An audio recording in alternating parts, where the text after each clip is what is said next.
In this tutorial, we will be taking a look at active tracking. The FM Web Active Tracking function provides the ability to see where your vehicles are right now with their current location displayed on a map. Click on Active Tracking, which is located under the Tracking menu. Click on the arrow to maximize your workspace.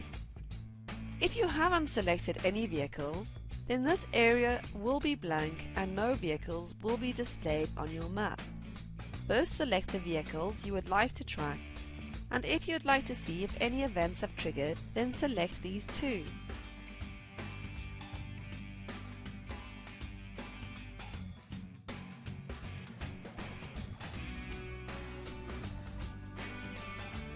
In the left-hand panel, the selected vehicles are now listed.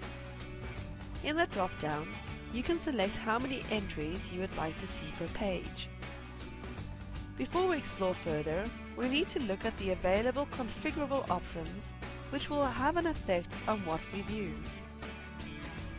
Click on Map Options, which is located on the toolbar. Map Options is also accessible from My Options.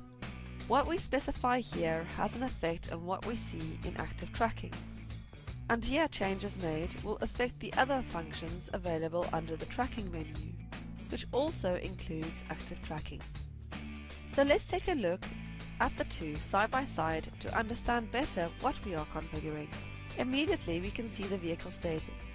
Green means the vehicle is moving, black means that the vehicle is stationary, and red means that the last received AVL is out of time or that an event has triggered.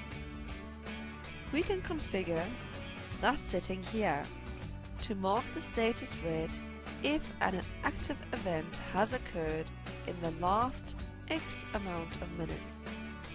In the vehicles list we see a cross. If events have occurred, we can expand the cross. Otherwise, the cross will be blanked out. Now here we can specify how many events we would like to see when the cross is expanded.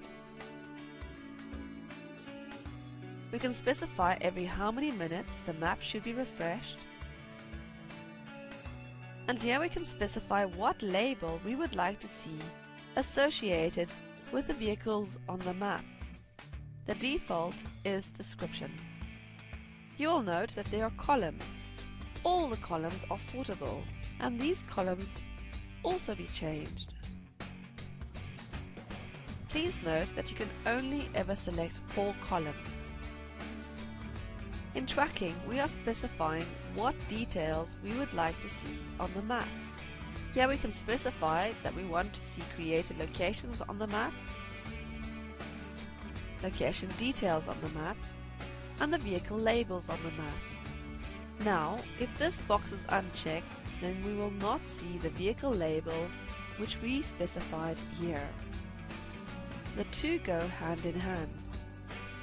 Once done, click Save. OK, we can now return to a full view of active tracking. If you look on the map, you will note that next to certain vehicles there is a lightning bolt. This lightning bolt is visible when the ignition status feature has been enabled, and it indicates that the vehicle's ignition is on. In the left-hand panel, select the vehicle and then right-click. You will note several useful functions are available. Request current position. A request will be sent to the vehicle for the latest position. Lock on vehicle.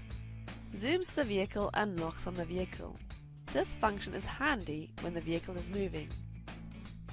We have center on the vehicle. Show trail on the map shows the last trail on the map, and you can specify by how many trail points.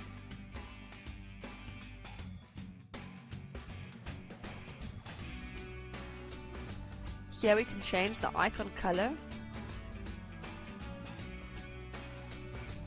We can start tracking.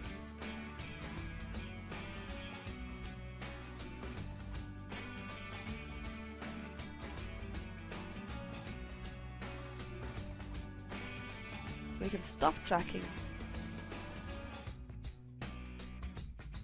Options takes us through to My Options. We can refresh the vehicle that we've selected. and we can try Best Fit, which will try to display all the vehicles in the list on the map.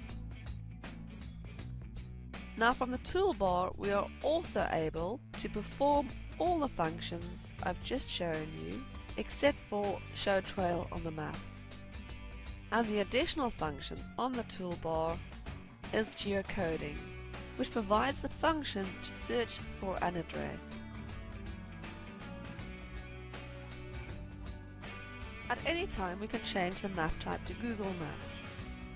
Here we have normal, satellite, hybrid and terrain.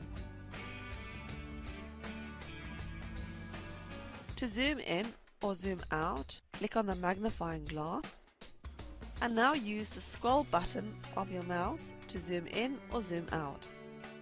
To pan around the map, click on the hand and then we simply click and drag. We can query any point on the map by selecting the tool and clicking any point. Depending on where we click, we'll be able to get a lot more detail. Click on the vehicle and you will note the amount of detail that you can see. We can measure the distance between 2 points on the map, and we can use undo or redo to jump a step back or a step forward again if required. And this brings us to the end of this tutorial, but please remember to consult the help file should additional detail be required. Thank you and goodbye.